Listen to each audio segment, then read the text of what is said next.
To get to Nixon Homestead, the journey is approximately 15 k's from the main road, and it's all good driving.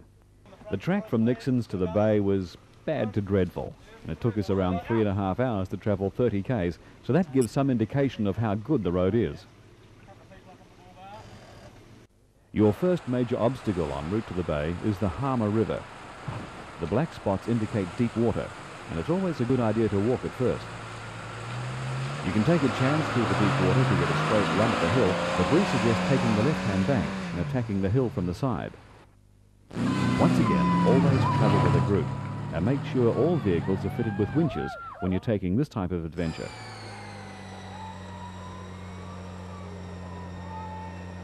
Crossing the picturesque Harmer River is always difficult.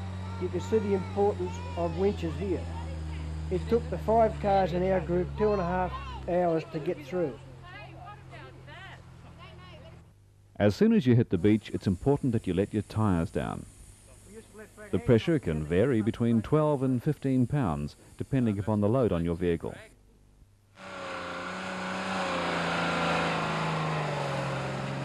While we're deciding on a place to camp, Jeff takes a trip up the beach. There's trouble. A call for help over the CB. Jeff is bogged down to the axles in mud. Bob jumps into the ute and goes to the rescue. When our rescue team arrived, they found that Jeff, on his first trip to the Cape, had been fooled by the sand covering the mud and thought it would be firm driving. Not so. This is often a trap for the inexperienced, and this incident proves the point that you should never go into the unknown.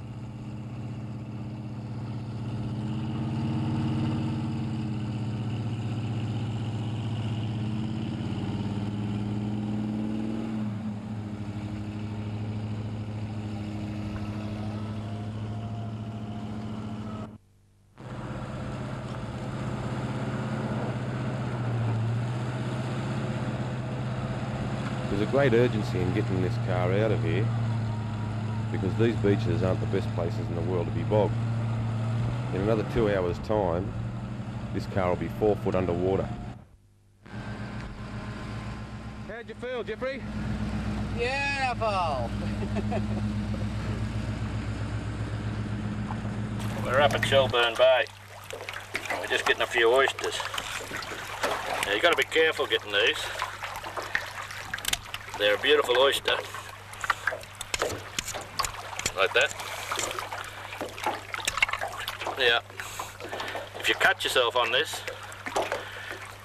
there are little germs or micros in there and they get into the skin and the blood system. I spent a week in hospital once like this, but if you just put a bit of Benadine or something like that on it, it'll save you going to hospital. And they're worthwhile. Another thing is, you can only eat while you're on the rocks. You can't take them away. That is the law in Queensland. In New South Wales, I don't know about the other states, but in New South Wales and Queensland, you can only eat them while they're on the rocks. And you can't take them home in a bottle, but they're worthwhile getting them here like this. And they're beautiful oysters. For the adventurer, Shelbourne Bay offers a smorgasbord of seafood, but be warned, this remote area is home to the saltwater crocodile. Shelbourne Bay is still one of the unspoiled places in Australia. It's definitely worth the visit.